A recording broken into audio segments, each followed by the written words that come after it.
recording.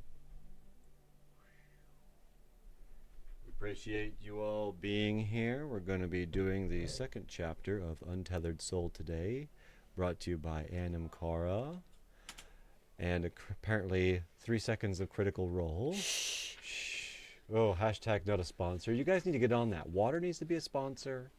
We do have Nurturing Nature as a sponsor by the Mullen. Yeah. Hit up sponsor. our Etsy and hit up the Square page and plug over. If you want to hit up the Buy Me a Coffee, the plug is continuing apparently. Go ahead. Bye-bye. Love you. Do what you want. And I'm So we did the first chapter, and this time we're doing the second chapter. And we're way more organized this time. Yes, we're doing it paragraph by paragraph. Ah, yes. So your inner roommate. Your inner growth is completely dependent upon the realization that the only way to peace and contentment is to stop thinking about yourself. You're ready to grow when you finally realize that the I, who is always talking inside, will never be content. That's wrong. It always has a problem with something. No, it doesn't. Honestly, when was the last time you really had nothing bothering you? Before you had your current problem, there was a different problem. And if you're wise, then you will realize after this one's gone, there will be another one. Until you get to the first problem.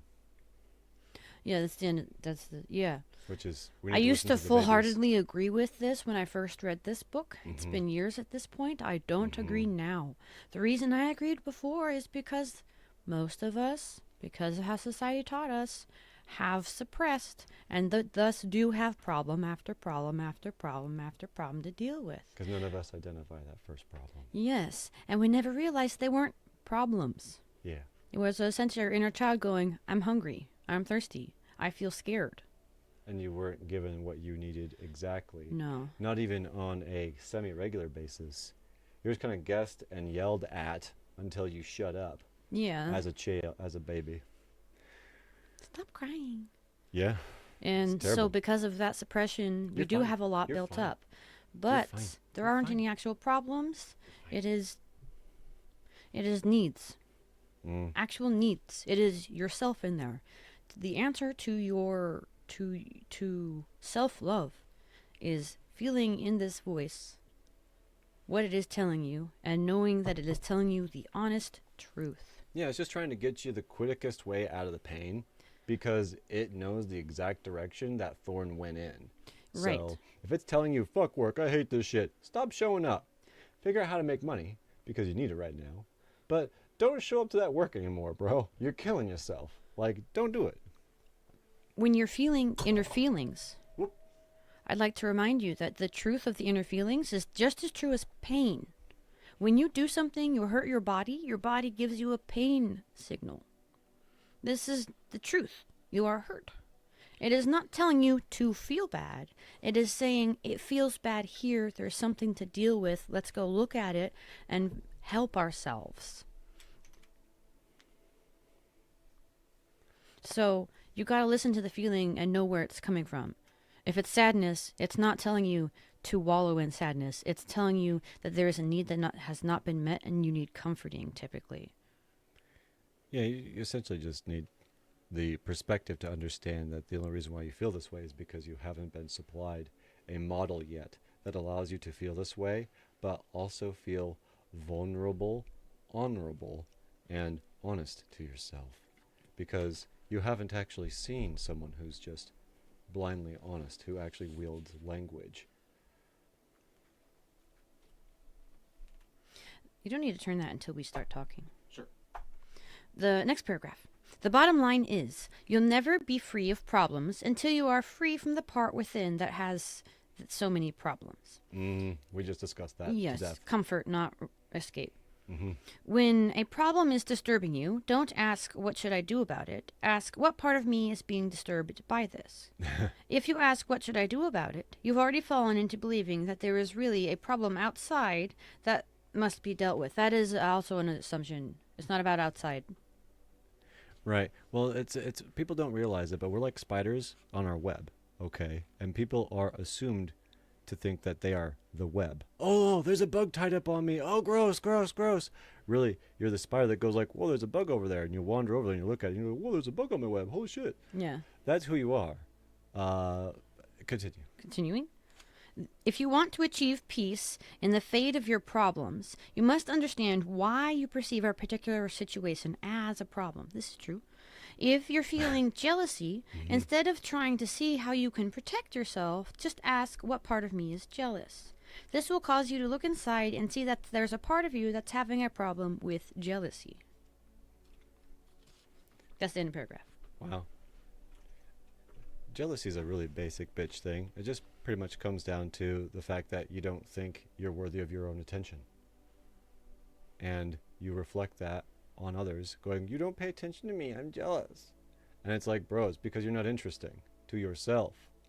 Because if you were not self-absorbed to the point where you were sickly about it, but self-absorbed to the point where if no one was giving you attention, it wouldn't be a bother to you, then that means you would be sufficiently interesting to your own self to not need others to even feel like you need attention from others. So it's just an admission to saying, like, I'm basic, bitch. I like my coffee venti, and you need to buy me bigger things because I don't think, and I need to be entertained. Can you juggle harder, please? Excuse me, guy in the back rubbing my left butt cheek. More elbow. God. To make me even lift my own thing. What's your succinct point? My succinct point is whatever that last paragraph was about, fuck it. Gotcha. The only bit that I get out of this paragraph is, what should I do about it? Is the question asked, but it is important to ask what part of you is feeling it, because you don't know what to do about it until you know which part of you is feeling it, because the part of you that's feeling it lets you know what to do about it. We're almost out. Let's go for the next paragraph if you want. I'm ready for the next paragraph. Let's go. So it's a big one. Ooh, big one. Once you clearly see that disturbed part, then ask, who is it that sees this? Who is this inner disturbance? Asking this is the solution to your every problem. The very fact that you can see the disturbance means you are not it. The process of seeing something requires subject-object relationship. No, you are it. That's why you can feel The subject is called the witness, Mm-hmm. because it is the one who sees what's happening. Mm-hmm. The object is what you are seeing, in this case the inner disturbance. This act of maintaining object awareness of the inner problem is always better than losing yourself in the outer situation. This is the essential difference between a spiritually minded person and a worldly person. Wrong. Worldly doesn't mean that you have money or stature. Worldly means that you think the solution to your inner problems is in the world outside. It is. You think that if you can change things outside, you'll be okay. It will. But nobody has ever truly become okay by changing things outside. Yes, they have. There's always the next problem. The only real solution is to take the seat of witness consciousness and completely change your frame of reference. That's wrong. He's saying the right things, but totally wrong. Yeah, he's like... Because, I'm sorry, if Got the idea. If he or they don't think changing your physical scenario doesn't have anything to do with what your potential outcome day is going to be like, then he's severely mistaken. I get it to a point, because if, say, you're in a situation where you're living with people and it's not a good situation, no matter how much you rearrange the apartment, you're not going to be happy with the situation because you're with people you don't want to be. Correct. So in this case, changing anything external other than the people that you don't want to be with won't change anything. But if you can get your own place Yes, you away can from move, those people, you can wash then your you house. can create a situation that you are comfortable with. Yes. And by doing so, you can then make a nest for yourself so that you can learn about yourself, so that you can grow, so that you can make your nest even better for you, so that you can grow, so that you repeat. Right. That thought process pretty much just says houses don't exist. And it's wrong. Moving on. Next paragraph. To attain true inner freedom, you must be able to objectively watch your problems instead of being lost in them. No solution can possibly exist while you're lost in the energy of a problem. Oh, this person is so lost. Everyone knows right now. you can't deal with a situation if you're getting anxious, scared, or angry about it. Yeah. The first problem you have to deal with is your own reaction. Will you not be No. able to solve anything outside until you own how the situation affects you inside? Problems are generally not what they appear to be. When you get clear enough, you will realize that the real problem is that there is something inside of you that can have a problem with almost anything.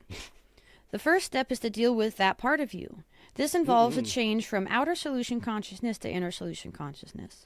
You have to break the habit of thinking that the solution to your problems is to rearrange things outside. It is. The only permanent solution to your problems is to go inside and let go of the part of you that seems to have so many problems with reality. Once you do that, you'll be clear enough to deal with what's left. I feel like he just said the same thing from the previous paragraph. Yeah, he's just wasting time right now.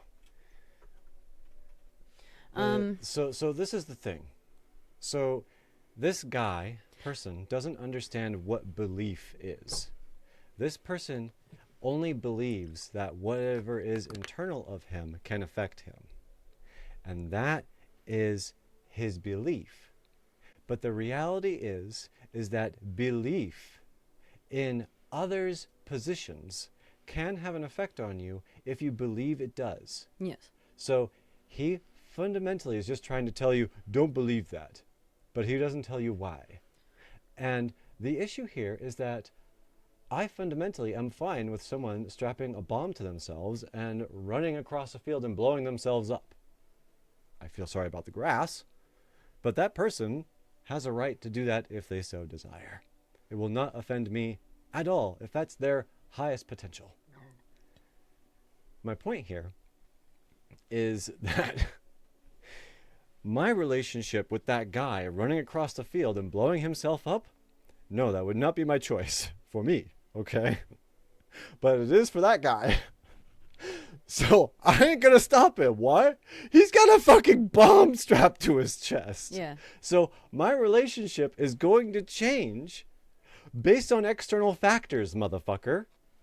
Because I don't want their external relationship with stuff to change my relationship with external stuff. So the reality is my relationship with external stuff has to be in flux because everyone else's relationship is also in flux. And if you don't maintain that balance, that understanding, you'll just keep getting raped unknowingly. I'm going to try to pull out the nugget he's trying to say. Yep. He's trying to say that, you know, if you do get a different house and a different place, but you don't change the fact that you don't clean up anything, the fact that you're that everything still it makes you pissed off and you're not dealing with your anger. If you're not dealing with your internal self, yes, you won't ever be happy, but you also still won't truly be happy. I guess you can get to a point of being okay with it. Holocaust people who have survived they weren't happy. No. They're not okay with it. They survived. They literally collect at the dinner table and go, But they tried to kill us. They didn't. Let's eat. the point I'm trying to make from what they're kind of trying to say is the people who survived the Holocaust are the people who took the perspective of kind of fuck it, it's gonna it's not like it's gonna be okay, it's gonna be awful, but they didn't fully give up. If you give up on the inside, you're not gonna make any progress outside. It's both an internal and an external process. They're both involved. It's how our lives work.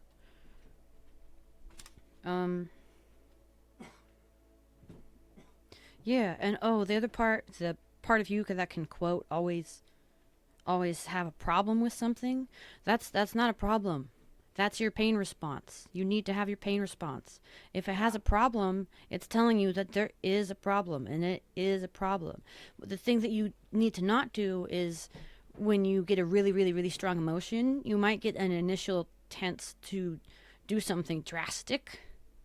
This might be okay, but it might just be the initial amount of extreme emotions, and you do something that you'll regret later.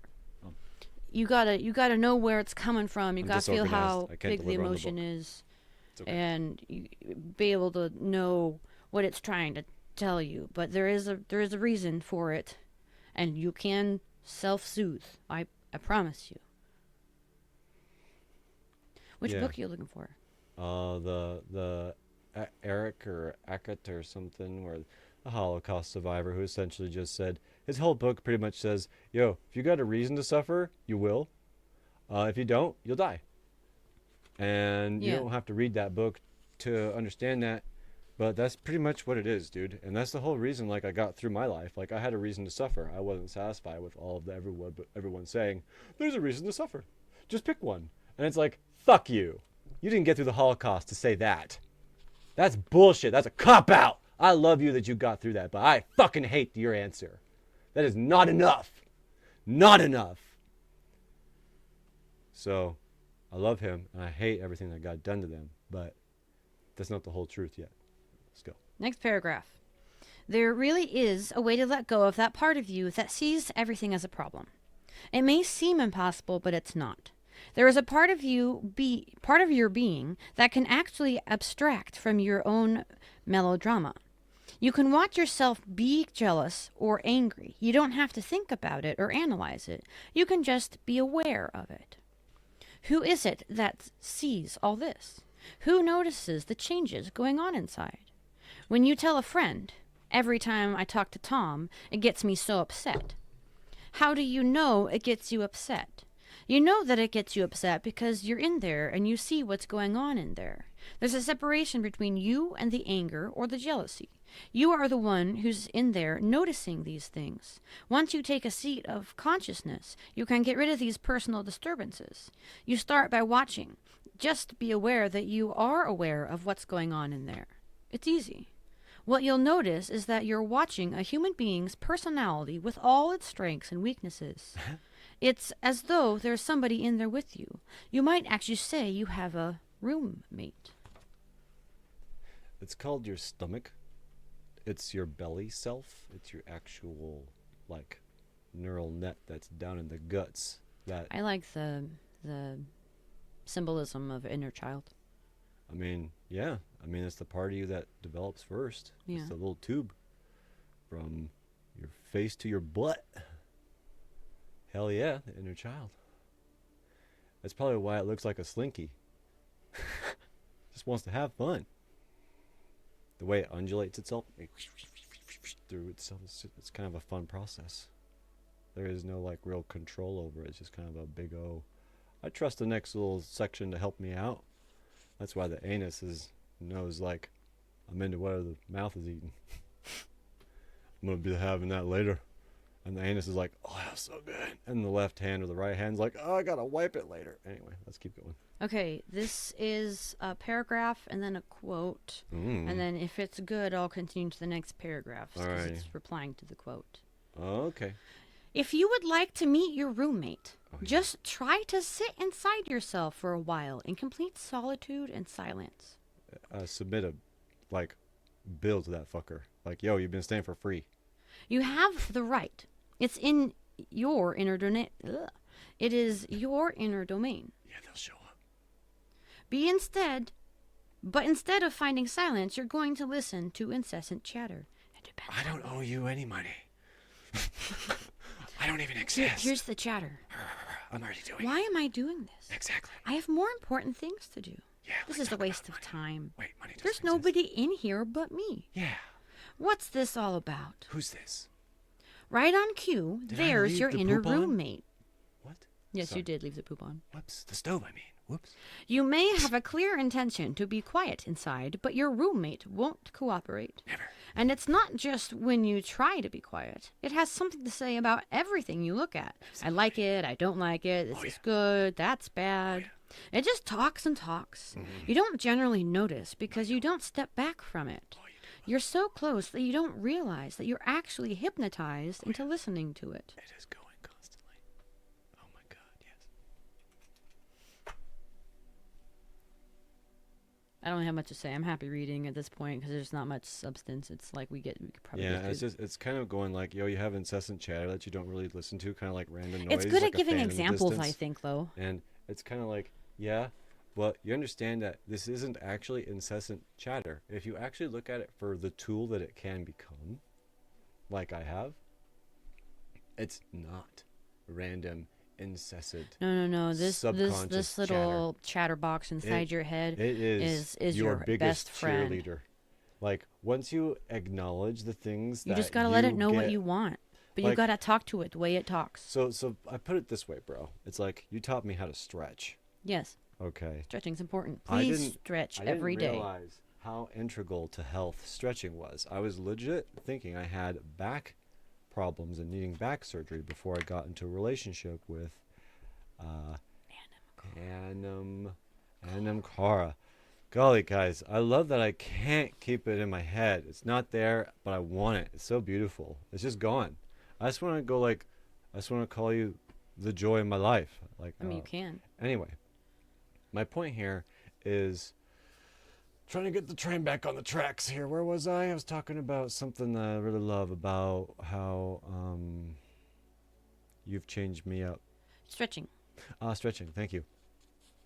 So the thing I just realized about stretching, guys, is it's actually analogous to all of your emotional states. So like, say, for example, I'm going to go ahead and go on webcam here, and I'm going to show you my ability to stretch down below to my feet. But the reason why I can isn't because I only do one ligament in my back. I do all of them in concert. Everything discusses with every other joint to get me to do it. So like everything from the hand movement all the way down, it's a big wave. Like you see it go down, the chest compresses, and then we're down, right? And then we can really feel the squat. And then we could come up. And then we could play with the spine. We figure out where we're at. There's no stress to it. Why? Everything's supported. You don't have to do this crazy, stupid mechanical motion where you just go like a robot. Like, you're not fucking Frankenstein. So that's what you're doing with your emotions. You're thinking you're Frankenstein with all of your logic, all of your words, all of your perfect form. Like, oh man, when I stretch, I gotta make sure the yoga instructor thinks I'm stretching right. No, fuck you. Yoga literally is like flow. Feel your body, bitch. Do it the way it needs to be done, not the way it's being shown. When you have So, a way to stretch. same thing with the emotions Yes, when you have a way to stretch and the inside thoughts. and you've been shown a way to do it, I check yourself. See if you know what your stretching body feels like and what it feels like before it pulls. If you don't know, be very gentle. And move, you do that, like stand forward and you push to stretch your leg. Move your leg back and forth. See how far your stretch can go. See what different muscles you can pull. You can do a lot more stretching than any singular pose. Like any part that you're stretching, just move it a little. Do it carefully and slowly so you know what you're doing. But please reach and see what the stretches you can pull. I have found some amazing stretches that Stretch I while you never talk. would have found if I just followed the way normal people do stretches by holding a singular love you. position and counting to 15. No, just move your arms through it, move your legs through it, move back and forth. It feels great. Gotta do that with your emotions too. You got it. You got to feel them out. You got to stretch them out. You got to love yourself. You got to love yourself. You're going to give yourself hugs from every angle. Love babies. Love and listen to babies. Okay, I'm going to go through 2 or 3 paragraphs. Please, let's go. Basically, you're not alone in there. There are 2 distinct aspects of your inner being. There's at least 8 billion of you in there right now. 'Cause The there's first- 8 billion people you can listen to. The first is you, the awareness, the witness, the center of your willful intentions, and the other is that which you watch. The problem is, the part that you watch never shuts up. If you could get rid of that part, even for a moment, the peace and serenity would be nice. Vacation that you've ever had. But what if the voice could actually be a music box of everything you've ever heard? And Yeah, instead of the it just peace being is from that. the noise going like, la, la, la, it could be like, na, na, na, na, na, Yeah. na, na, na, na. Imagine Like, come what on, it would man. be like if you didn't have to bring this thing with you everywhere you go. Oh, fuck off. It's just saying that, you've got an animal. You don't have to lug it on your back the whole time. You can learn to walk with it side by side. Oh, they're going to get there? I don't know. Oh, God, I hope so. It's going to take at least through part 3 to get through the metaphor of holding on to your pain. Oh, gotcha. And we're in part 1. We're still chapter 2? Yes. Okay, let's go. Imagine what it would be like if you didn't have to bring this thing with you everywhere you go. Real spiritual growth is about getting out of this predicament. But first, you have to realize that you've been locked in there with a maniac. It's not a maniac. It's called leaning into it, not getting out of it. Yeah. You don't become better we by have to cutting get parts through of the you book. off. We Okay, got sorry. it. In any situation or circumstance, your roommate could suddenly decide, I don't want to be here. I don't want to do this. It's not sudden. It's deliberate based off your own personal comfort. Yeah. I don't want to do this. I don't want to talk to this person. You would immediately feel tense and uncomfortable. Your roommate can ruin anything you're doing without a moment's notice. It could ruin your wedding day or even your wedding night. That part of you can ruin anything and everything, but it generally does. It doesn't ruin it. It lets you know there's a No. problem, and then you need to talk about it and get reassurance, and then you keep going 10 times better. Well, in my failed marriage, we actually staged a ruined like wedding ceremony where we had Jack Sparrow come in and steal the wedding rings. So like people were like, "Oh my god, what the fuck? You ruined your wedding." And I'm like, "Yeah, I did." So, maybe someone's perspective of ruined versus your perspective of ruined, one might be play. The other one is hell. So, I mean, we're already in heaven, motherfuckers. Deal with it. Okay, I'm going to try to get to 2 fat paragraphs. Yeah. Buy a brand new car, and it's beautiful, but every time you drive it, your inner roommate finds something wrong with it.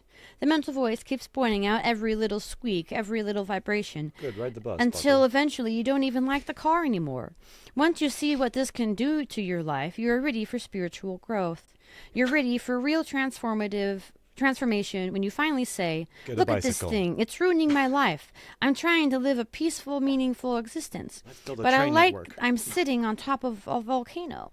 At any moment, this thing can decide to freak, close down, and fight with what's happening. One day it likes someone, and the next it decides to pick on everything they do. Man, My life is a mess just because this thing that lives in here with me has to make a melodrama out of everything. like a fucking Bond villain. Once you've seen this and learned that they're to no longer identify with your inner roommate, you're Or ready to actually free like it 'cause yourself. it's fun. I gotta say, this book is lovely for most people who don't want to take accountability for things. Yeah. But the inner roommate is not your enemy. No, it's your The inner super roommate best is friend. literally you. It's like, yo, what's up, man? So you're yeah. not trying to get rid of it. You're Yeah. trying to let it know, hey man, I see that you're struggling. And the fact that you're struggling stresses me the fuck out. Right? What can I do to help you stop freaking out? I'm going to throw some anxiety your way before you even get there so you don't even want to go. The main balance Cool. is Listen. there can be extreme freak out that doesn't know what it needs. It is possible.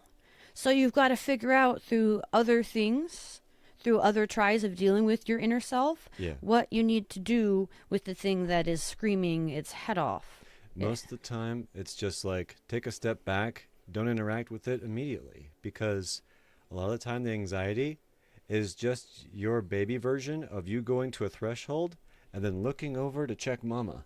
Is it okay? And you haven't gotten that look over your shoulder yet to check if it's okay. That anxiety is an understanding that you're going into a scenario without any reference, without a complete understanding of the scenario. So it breeds the idea that, wow, my imagination needs to start going because there might be shit that I don't know about. So the anxiety starts, which is why you need to turn your imagination into your friend. Because if you do, your anxieties then turn into, wow, that's how you can avoid all bad scenarios. Gotcha. Because no, it's no longer anxiety. It is now a tool that sharpens the possibility of like death scenarios that need to be like ground down. And Yeah. that's all it is. You're like, whoa, I could die like that. Well, maybe before I actually walk on the razor blades, I should like sand them down. Cool.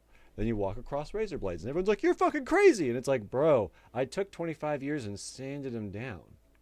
And then they're like, why would you do that? And it's like, well, because I saw me doing that in my life and I had to. So I wanted to make sure I wouldn't cut my feet. So I made it possible so I didn't cut my feet. Yeah. And it's like, even if it's something like stupidly impossible reason why you can't avoid it, you just decided you can't, you can still survive it if you decide to put the time in and try. Yes, and I also do agree with his metaphor for the inner child. I mean, like a baby looking over their shoulder. You know, they fall down, scrape their knee a little bit, and they look to parent. If the parent freaks out, the baby freaks out. Okay, so if you see your inner child, that inner part of you, freaking out, and you freak out back, it's gonna keep happening. But if you look at your inner child freaking the fuck out, you don't even know where it's come from. And at the very least, you, instead of trying to push it down or tell it it's fine, leave it alone, stop talking, you just hold it. And the inside of you, just hold that inner part of you. Feel it. Take a nice deep breath with the belly. And then like squeeze with the abs to really hold the guts with the lungs and everything. Oh, it's this nice inside hug. So beautiful. You just love that inner peace. Love that inner self. Before you even had a name and identity, you were guts squished together by mama. Gut hug. Next paragraph. Woo. If you haven't reached its awareness yet, just start to watch. Spend a day watching every single thing your roommate does. Start in the morning and see if you can notice what it's saying in every situation. Every time you meet somebody, every time the phone rings, just try to watch. A good time to watch it talk is while you're talking and taking a shower. Just watch what the voice has to say. You will see that it never lets you just take a peaceful shower. Your shower is not for washing the body. It is for washing the body, not for washing the mind. Watching the mind talk nonstop. See if you can stay conscious enough throughout the entire experience to be aware of what's going on. You'll be shocked by what you see. It just jumps from one subject to the next. The incessant chatter seems so neurotic that you won't believe that it's always that way. But it is. You have to watch this if you want to be free of it. You don't have to do anything about it, but you have to get wise to the predicament. This person likes having enemies, even within their own being. That's so fascinating. Do you like having enemies in your own being? Do you like having enemies when you close your eyes? It gives you someone to blame. Like, dude, like, I don't understand how you can be safe knowing that you have this enemy that can, like, unknowable. They can just, like, come out any corner and, like, oh, it's oh. Well, that's why they see it as so scary, and it's why you gotta get rid of it. Oh my gosh. That's pretty weak, man. That's pretty weak. I love y'all. Y'all suffering, but you don't have to. It's your friend. You have to realize that somehow you've ended up with a mess for an inner roommate. Somehow, society. If you want it to be peaceful in there, you're going to have to fix the situation. Yeah, you've told it to shut the fuck up and fuck you for your whole fucking life. And guess what? It's telling you the same fucking thing. Maybe you should tell it, hey, bro, maybe you can live rent-free. Maybe you don't have to respond to every single hateful thing I say, because you know what? I don't mean any of it. I'm sorry. And then it'll forgive you like that. It will, if you actually mean it, though. Yes. You have to mean it. 8 o'clock, med time, old people. We love you. On my way, bitch. You can read if you want. I'm going to read. The way to catch on to what your inner roommate is really like is to personify it externally. This is the part where, make believe your roommate, the psyche, has a body of its own. You do this by taking the entire personalities that you hear talking to you inside you and imagine it's a person talking to you on the outside. Just grab a fucking mirror. This experiment is way too fucking... Just imagine another person is now saying everything that your inner voice is saying. Now spend a day with that person. You've just sat down to watch your favorite TV show. The problem is you have this person with you. Now you're going to hear the same incessant monologue that used to be inside, except it's sitting next to you on the couch talking to itself. Just grab that mirror. It's way more effective. That's what I did. Did you turn it off the lights downstairs? You better go check. Not now. I'll do it later. I want to finish watching the show. No, do it now. That's why the electric bill is so high. You sit in silent awe, watching all of this. Then, a few seconds later, your couchmate will get engaged in another dispute. Hey, I want to get something to eat. I'm craving some pizza. No, you can't have pizza now. It's too far to drive. But I'm hungry. When will I get to eat? I do like his portrayal of the inner voice. It's just so pathetic. I mean... He's like... That's not what my inner voice talks about. I mean... Well, they don't understand that their perspective is true from their perspective. They don't understand that other perspectives are possible, even though apparently they've been a talker for however many years or whatever. Apparently they don't listen to other people. No. Like everybody else. Huh? They're like, this is my truth. Fuck you. I wanted to say something about this for a quick minute, but keep reading. I wanted to remember about it. To your amazement, these neurotic outbursts of conflicting dialogue just keep going on. And as if that's not enough... Instead of simply watching TV, this person starts verbally reacting to whatever comes on the screen. At one point, after a redhead appears on the show, your couchmate starts mumbling about an ex-spouse and a painful divorce. Then the yelling starts, just as though the ex-spouse were in the room with you. Then it stops just as suddenly as it started. At the first point, you find yourself hugging the far corner of the court in a desperate attempt to get as far away from this disturbed person as you possibly can. Will you dare to do this experiment? Don't try to make the person stop talking. Just try to get to know what you live with on the inside by externalizing the voice. Give it a body and put it out there in the world, just like everybody else. Okay.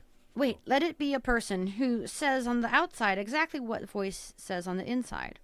Now make that person your best friend. After all, how many friends do you spend all of your time with and pay absolute attention to every word they say? Okay.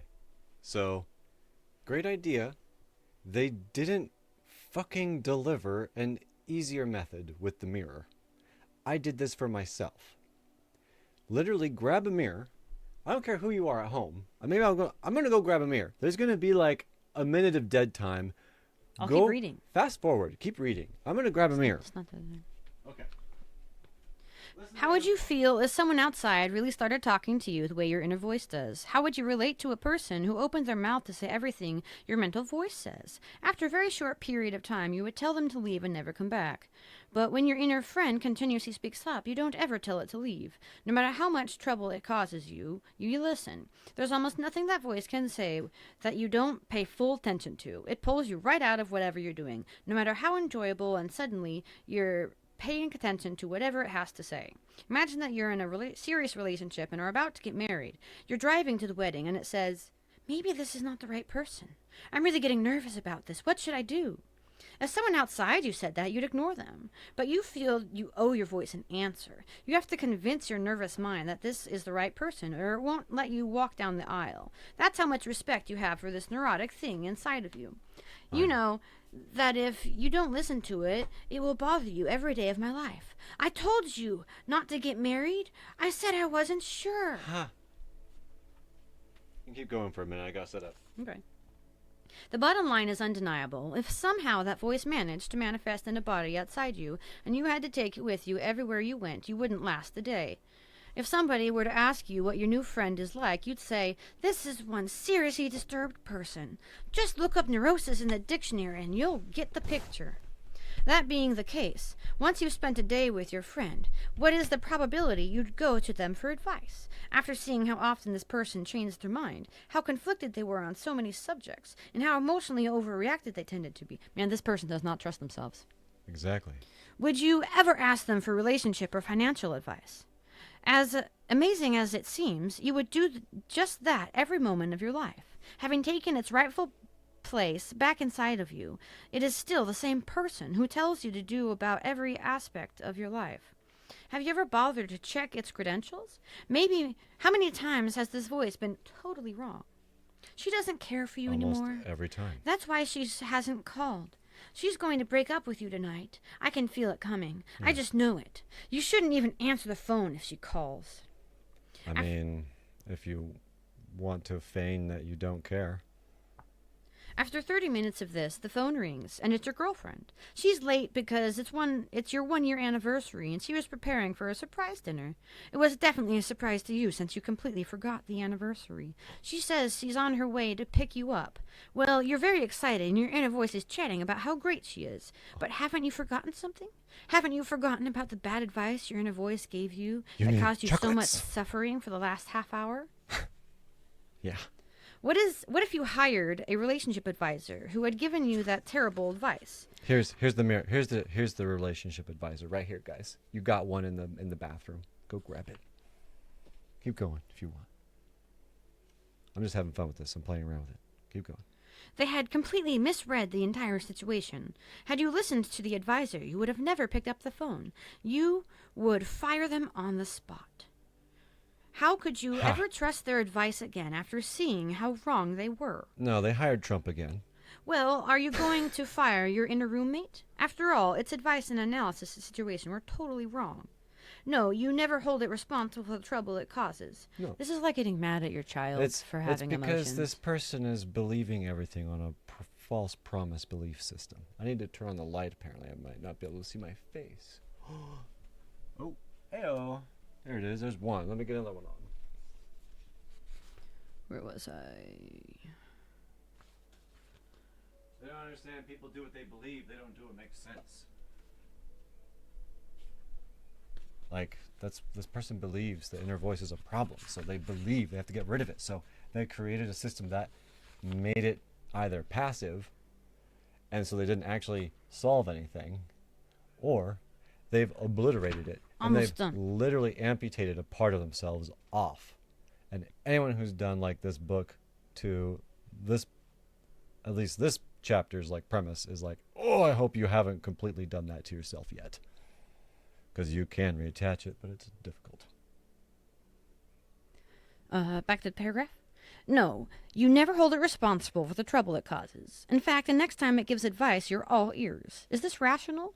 How many times has the voice been wrong about what has been going on or what will be going on? Beliefs aren't rational. Maybe it's worth noticing imagination. whom you're going to for advice. When you've sincerely tried these practices of self-observation and awareness, you'll see that you're in trouble. You'll realize that you've only had one problem your entire life, and you're looking at it. It's pretty much the cause of every problem you've ever had. Now the question becomes, how do we get rid of the inner troublemaker? The first thing you'll realize is that there's no hope of getting rid of it until you really want to. Until you've watched your roommate long enough to truly understand the predicament you're in. And you really have no basis for practices that help you deal with the mind. Once you've made the decision to free yourself from the mental melodrama, you're ready for the teaching and techniques. You will now be ready, have a real use for them. This is really a long build-up to say, I am in charge, I am in charge, I am in charge, please listen. No. This is what's happening is he's loading the spiritual shotgun right now. Yep. And he's going to say, that fucker inside you, I'm going to teach you how to blow those brains out. Yeah. That's what he's doing. Yeah, but I think he's going to get to it in a way that I translated properly, and he didn't. So, this is like I love this book, and now I'm reading it, and I'm quite confused. Yes, I initially started the first introduction of this. I'm like, holy shit, this is all right. And now I'm like, we're in the middle of it, and I'm like, bro, this is straight up fascism. I've got two more This is paragraphs. fascism from the internal perspective. He's literally killing a Yes. part of himself. Yes. This is sad. This is sick. The soul is not untethered. The soul is everywhere. It permeates everything. That's why you can touch this. If it didn't have soul, it wouldn't want to interact with you. Like, I'm sorry, continue. 2 more sentences. Or whatever. Paragraphs. You will be relieved to know that you are not the first person to have this problem. These fascist thoughts, of There course. are those of you who have gone before and found Racist themselves thoughts. in the same situation. Many of them looked for guidance from Binary those who had thoughts. mastered this field of knowledge. Thoughts. They were given techniques and teachings, such as yoga, which were created to help in this process. Yoga is not really about getting your body healthy, although it does do that too. Yoga is about the knowledge that will help you out of your predicaments, the knowledge that can free you. No. Once you've made this freedom the meaning of your life, there are spiritual practices that can help you. These practices are what you do with your time in order to free yourself from yourself. You can eventually catch on to what you have to distance yourself from the psyche. What? You do this by setting the direction of your life when you're clear and not letting the wavering mind deter you. Your will is stronger than the habit of listening to that voice. There's nothing you can't do. Your will is supreme Exactly. over all of this. Yes. He's got like the They nugget. know the will is the He power. just doesn't know. He doesn't He doesn't understand understand how. how to wield it. Last And paragraph. he's telling people to self-amputate with the power. He's doing exactly what your daddy tells you to do when you didn't fucking fold your t-shirt right. He's hitting you in the face going, that internal part of you that I can see now, that part also needs to come in line. That is fascism. Do not listen to those words, my friend. That is everyone alive telling you that you're not enough. That inside portion of you that is screaming aloud right now, trying to say, Awoa, Awoa, please, give me somebody who understands me. Let me tell you right now, internal self, that is not consciously being wielded right now. I see you. Awoa knows who you actually are. You are not an enemy. You're not someone to be feared. You are not something to be destroyed. You never can be destroyed. Why? Because you are the other side of the fucking brain. So, it's not just a one-way brain, though. It's a four-way brain communication. You have a left and a right hemisphere in the cranium and in the belly. Now, the hemisphere in the belly, though, is spread from up to down, not left to right, which is why your vision is stitched together the way it is, which is also why you can triangulate your balance no matter what angle you're at, because you have a different axes of information coming in via gravity at every potentiality, which is why you can do a somersault in midair and stick your legs out precisely when you need to, when you're not even thinking about it. You can just do it. Nike, not a sponsor. But anyway, I interrupted.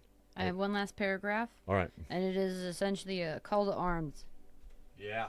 If you want to free yourself... Do not listen to this paragraph. If you want to free yourself, you must first become conscious enough to understand your predicament. Then you must commit yourself to the inner work of freedom. You do this as though your life depended on it, because it does. As it is right now, your life is not your own. It belongs to your inner roommate, the psyche. You have to take it back. Stand firm in the seat of the witness and release the hold that the habitual mind has on you. This is your life. Reclaim it. You are a co-creator, frontal lobe. Let me express to you who you are right now, frontal lobe. I love you. I have one as well. You have one. It computes language, visual information, sound. A portion of your balance comes from your head.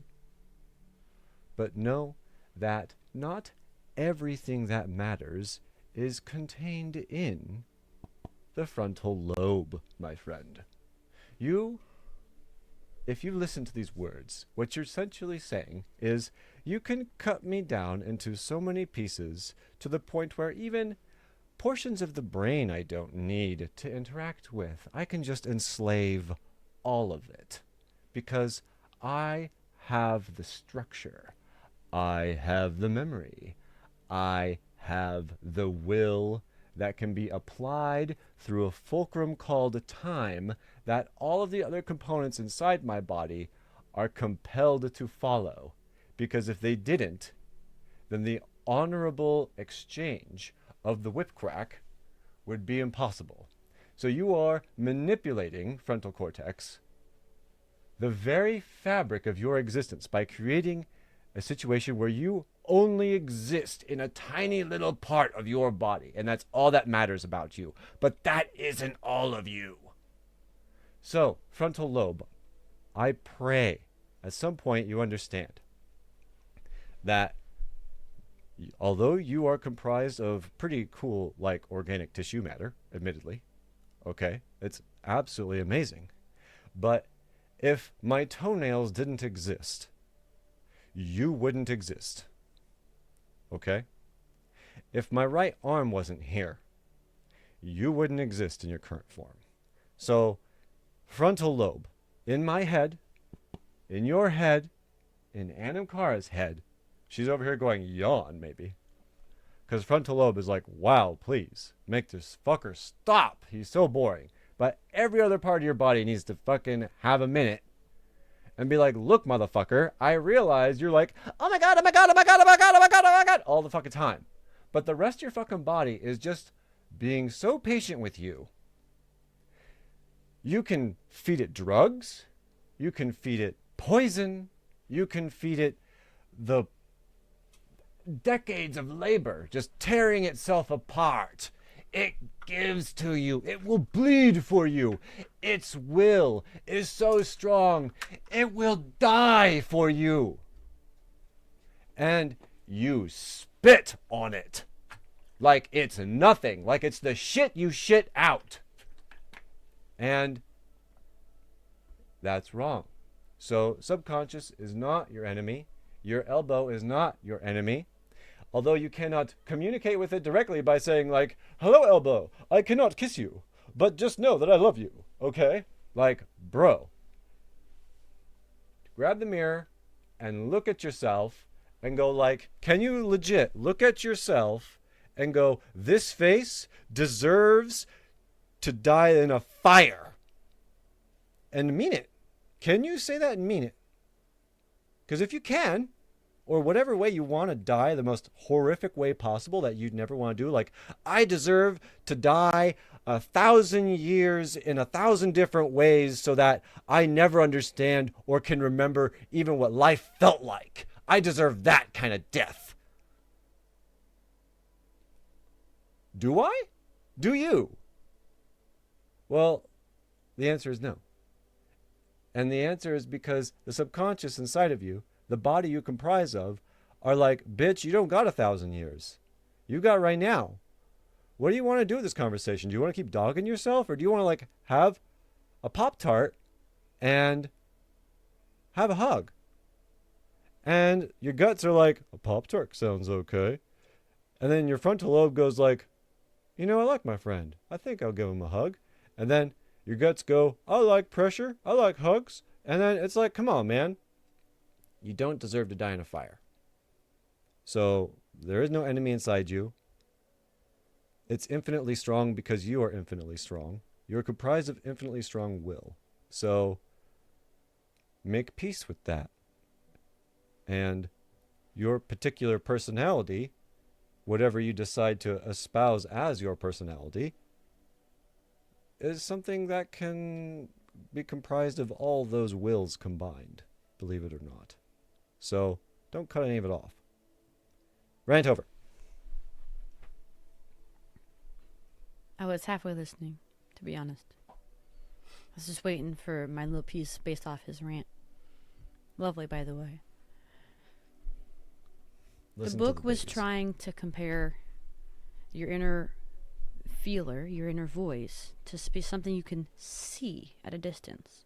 You don't see your inner voice. You don't see your inner feelings. You feel You are them. them. Yes, you feel them. You feel them. are You them, feel like them. you are your no, body. no. Hold on, You let me are- get there. Exactly, just like your body. If you touch something, you're You- you're you- not feeling the thing. You're feeling your body telling you what you're feeling. Yes. You're not actually feeling the desk. You're feeling the sensation your body is giving you Yes. about what the desk is like. Yes. And through that, you've learned what the desk is like. But these feelings reside, they come from your own body. So the feelings inside you come from your own body. Sure, they can be misguided. You could have, let's say, a massive pimple, and it's going to hurt if you pop it, but if you don't pop it, it's going to get real gross and bad. So you got to either cut it or stab it or pressure on it really hard, and it hurts. Anam got me good last week. It was great. Yeah, it was. That's why that comes up, to be honest. The biggest back pimple I've ever had. Like, I was like, damn, this is a monster. I got someone. I'm just so glad I got you in my life to help me out. Because, like, yeah, it was gross. Guys. But I'm glad I did it. It only took 2 days of giving it attention for it to heal itself. Right. Like, legit, guys, I'm really But not. you gotta go through that initial pain to get Yeah. through it. But it's still gonna be sore and painful after Right. you have pushed all this stuff through it. Especially if there's been, a solid that's bigger than the hole. Then the hole's gonna hurt. So emotional stuff can be like that too. You can have an emotional thing that is stressful, that you have to push to a peak, get through the peak, and then even though you've done it, you will still feel sadness, anger, anxiety. It still takes time for your body to learn and recover from what's happened. Emotions aren't instant things. Sure, they can turn on instantly, but they don't turn off instantly. Your body, in all technicality, if you want to look at it, based off of if we're souls, is not you. Your soul is you. You're the one watching. But we are using the tool of the body, and therefore, the things that it tells us through touch, smell, sight, or otherwise, is coming from the body itself. So what you feel on the inside is a part of you. But that doesn't mean it's 100% on point accurate. Your feelings about what's uncomfortable isn't always accurate. Your feelings about what, your body isn't perfectly accurate. Your emotions aren't going to be either. But you can learn the pattern. You can learn the interplay of how things ebb and flow. And that's how you reach freedom. You learn, you watch, you pay attention, and you try to do something loving. And if it doesn't work, you can either reform it and try again, because sometimes trying something a few times can be helpful. Sometimes trying it a few times just reinforces that you don't like it, and that's okay too. If you don't know, you gotta test a little bit here and there. To make progress, I said it right, progress. You gotta, it's gonna be messy, but that's how you make progress. If you don't learn what's wrong, you'll never learn what's right.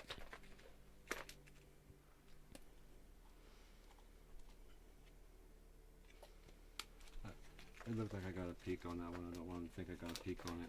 You doing some, I'm showing them my dice work. Sweet.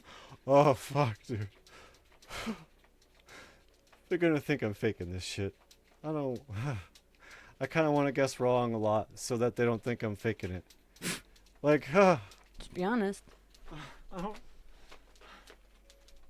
I'm good on my rant. 66231.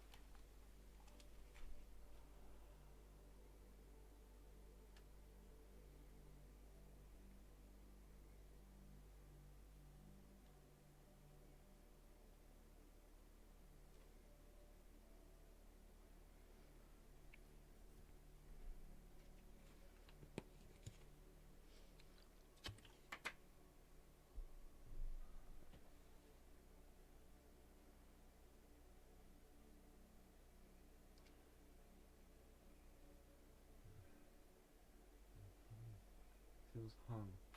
It feels hung. No. What was it? It was 1, 1. I got one right. 2, 5, 4. I guess I got two right. I think I only got 2 yeah, right now. crap. That's what I did. I was not feeling that one at all. I was like, this Where's is not the tarot right. deck? I'm pulling a card for somebody who's watching. I don't think it's I don't think it's a recent. Whatever. I need the card deck. Somebody. Yeah, my friend. All right, someone needs a message. We'll go ahead and throw that at somebody. We don't espouse to be like ultra spiritual people. We just kind of like listen to our bodily feeling, and we just kind of let that be its thing. We don't try to name it. So, whoever needs that, feel free to take up on I that. think this is your card, isn't it? Who is this? The King of Wands? Isn't that one of your cards? I mean, I get it a lot, yes. I get the Queen of Pentacles a lot. I also get Justice, the Fool, and Tower a lot. I get 3 of Chalices a lot. And one of the Swords. I think it's the 2 and the 5 of Swords I get a lot. I think I get the 5 more often than the 2, though. Well, are we wrapping this up? We are wrapping this up. Love yourself. Love others. If you don't know how, look up research. Trust yourself. Look up more research on how to check yourself. Yeah, you got and this. You're the greatest resource on you. You know every single moment you've ever had. You just gotta trust those moments that you've had, and just know that reality is honorable, and whatever you felt during those moments, super real, super happened. Even if others around you went, no, like, bro, we're good. You've got a friend in me. Dun, dun, dun. You've got a friend in us. Da, da, da. No matter what you're going through, you got some people to turn to. Bye, Mullen.